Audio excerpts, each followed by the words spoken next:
Hey, good afternoon, North Harbor. It is time for our midweek check-in, and I hope you're all doing well. Been connecting with people, and everyone seems to be doing all right. You know, some people having harder times than others. Other people are doing well, but everyone seems to be at least doing okay and surviving, and that's great. That's good to hear. I miss seeing you all in person, and hope you're doing well. We've entered the Easter season. We had a great celebration last Sunday, and with that thought, I wanted to read Psalm 146. This just reminded me of Easter. It says, "Praise the Lord, I tell myself. I will praise the Lord as long as I live. I will sing praises to my God even with my dying breath. Don't put your confidence in powerful people. There is no help for you there. When their breathing stop, they return to the earth.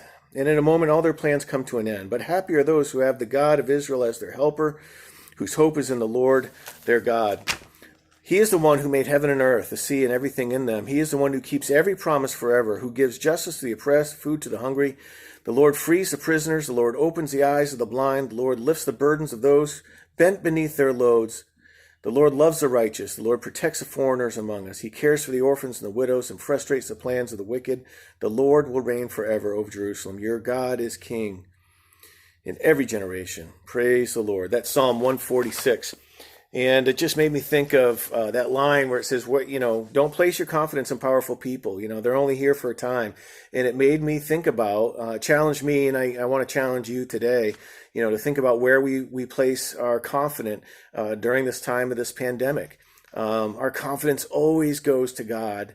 And according to the Psalm, we can trust placing our confidence there, that it is okay to put it there, and God is worthy of our trust. God can hold our anxieties and our fears, and it's a safe place to put them, to place our confidence in God. So think about that. Think about, where are you placing your confidence? Be honest with yourself and ask yourself, where do I really place my confidence? And hopefully God will, the Spirit will work in your minds as you think through that for yourself. It is Easter season. Easter is a season, it's not a day. And so for the next 50 days, it is the Easter tide is what we call it. And so we have a new sermon series. We're beyond Lent now. And the new sermon series is called Resurrection Means. And that's fill in the blank after that. Resurrection means hope. Resurrection means life. Resurrection means promise, all those sort of things. And so every week we'll be filling in that blank and doing a short sermon on that, and that we will post on our webpage on YouTube, and then we'll do a live service on Sunday mornings via Zoom. And so last week was awesome. It was a great Easter. It was so good to see so many people checked in, and we had those smaller breakout groups, and everyone seemed to love those. So we're going to keep doing that, and that was awesome. We sent out a devotional based on this series, Resurrection Means, and then we had several people from the church fill in the blank and write what that means for them. And I just want to thank Elaine DeFreitas for the idea, and really Abby Bean as well. About a year ago, Abby mentioned this to us, and we've been talking about it. And Elaine, she got people together, gathered all these devotionals. Graham Buck put them in digital form. He did a lot of work with that, converting all those files and putting them in one document. And then the writers, everyone that contributed. So a big thank you to Elaine, Graham, and everyone that wrote. We sent that out last week. I think we'll continue to send that out. And so be on the lookout and, read it and be encouraged by people's thoughts and prayers in that. So I just want to run through our weekly meetings and our weekly communications. Just as a quick update, Sunday morning, 10 a.m., we have a Zoom meeting. Women's group is a Zoom meeting Mondays at 7:30 p.m. Floodgate Junior and Senior Zoom meetings on Wednesday at 6 and 7 p.m. Men's group Zoom meeting Thursday nights at 7:30. And then on Friday, we have a Facebook Live prayer meeting. That's at 6:30 p.m. And by the way, if you don't know, there's live music there, and it's guided prayer. It's been really refreshing for me and our family to be a part of that. The people that go, I think, love it. So check that out. That's Friday, 6:30 p.m., but that is Facebook Live. It's not Zoom. So we have lots of contact points during the week: Sunday, Monday, Wednesday, Thursday, and Friday. So make use of those and connect with people. That's going to be very important during this time of distancing, is to try to figure out how to connect in any ways that we can. So that's our meeting routine. And then we have communications. I just wanted to, big announcement this week is that this will be our last midweek video update. We will send the updates via the email, Harbor Happenings email that you get weekly. It has all the bullet points that I share here, but we felt like in the beginning of all this, when everything seemed a bit crazy, we wanted to do a video so you get to see someone that you're familiar with and get the information. We had lots of changes. Now we're in the routine, and we feel like we don't have to do the videos every single week. You will be getting updates every week, Harbor Happenings updates, with all the links to all the meetings and all the resources and everything in there. So I will still be doing like a Facebook Live midweek devotional like I just did with Psalm 46. So I will be doing that on Facebook Live on our North Harbor Facebook page. But the midweek meetings, this is the last one until we go through other big changes. But as far as our routine goes, we feel like we don't need to do these anymore beyond this week. So communications will continue on email and Facebook and our website. That's where you get church news and updates. Weekly Harbor Happenings email outlining weekly news, resources, links to all the Zoom meetings that I already mentioned. If someone you know you feel like should be on that mailing list, or they want to be on that mailing list, let us know. We are fine with putting them on so that they can get connected. Our weekly sermons will still be pre-recorded and loaded on our website with a liturgy and an MP3 and a video on Saturday nights. But our Zoom meetings will play that very same sermon. We just play it right in the middle of the meeting. But the meeting itself is live virtually. It's a Zoom meeting. And I didn't mention this before, but we have live music there. We have people leading worship. We have prayers.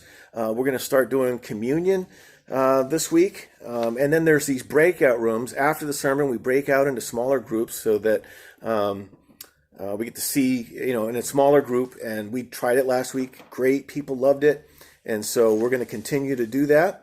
And we're going to do communion this week. So make sure you have some elements, some sort of bread or cracker, some sort of drink. It could be juice, could be wine, could be coffee. I don't know. But have that ready. Have that ready. We'll remind you on Sunday morning that that's coming up. But we do have live music and prayers, the recorded sermon, and then live meetings and communion together. Kids Cove emails will go out from Lori weekly, like they have been, giving you weekly and Sunday morning resources and videos. Floodgate emails from John, prepping you for Floodgate and then giving you an update on what happened at Floodgate.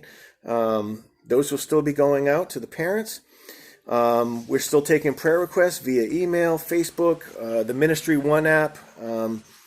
And those get forwarded to our prayer team unless otherwise noted. If you don't want that forwarded, then we can hand it on to whoever you want. But still taking prayer requests. Also, our offerings you can send to our mailbox, which is P.O. Box 425 in Topsom, Maine, 04086. You can give via the phone app, Ministry One app. You can give on our webpage. Any page on our webpage, you just scroll to the bottom and you'll see a link that says Give. And thank you so much for giving and continuing to give. We know that can be difficult for some. That's okay.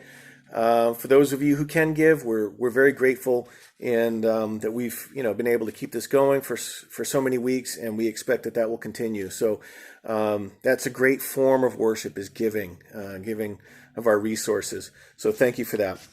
A couple other just small things. One is that I've received news from several people in the church that say there are jobs available. If any of you are looking for jobs, let us know. contact us, text, email, whatever. Let us know, and we'll get you in touch with the people that have forwarded that information to us. Also, we have an opportunity to serve the Root Cellar in Lewiston. Our youth group served there last summer, and in this week's Harbor Happenings, you'll see a link to Amazon, and on that page, there are numbers of things that the Root Cellar could use. They are still trying to provide ministry for the inner city in Lewiston, and they're still getting people coming in. They're still getting kids coming in who now, who don't have school, and they have needs like everyone else does. So in the Harbor Happenings, there'll be a link to things that you can buy for the Root Cellar on Amazon.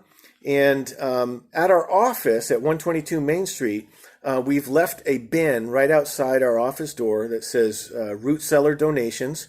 And that building is pretty much open during business hours, and you can just walk in and put it in the bin. And then once a week, when John or Kathleen or someone goes out to the Root Cellar, they will check there, they will pick things up, and they will take it out. I think John is going out on Mondays on a regular basis, and maybe some Thursdays. So if you're able to put some things in that bin that they need, then please do that. Please do that. That's another way of sharing our resources as well. There's people in need, and if we can step up to help, then let's do that. Let's do that as a community. Also, they're looking for people to write letters to the kids and maybe some adults that make use of their ministry. If you're willing to write letters to them at the Root Cellar, then let us know, and we'll compile a list and get you a name to write to. But those are the two things: the list on the Amazon webpage, the link there, and letters. Those are the two things specifically they're asking us to help with, and I would love to be able to do that. So anyway, that's the update. I hope you're all doing well. Take care, and we'll see you Sunday morning or at one of our other Zoom meetings. Hope to see you soon. Take care. Bye.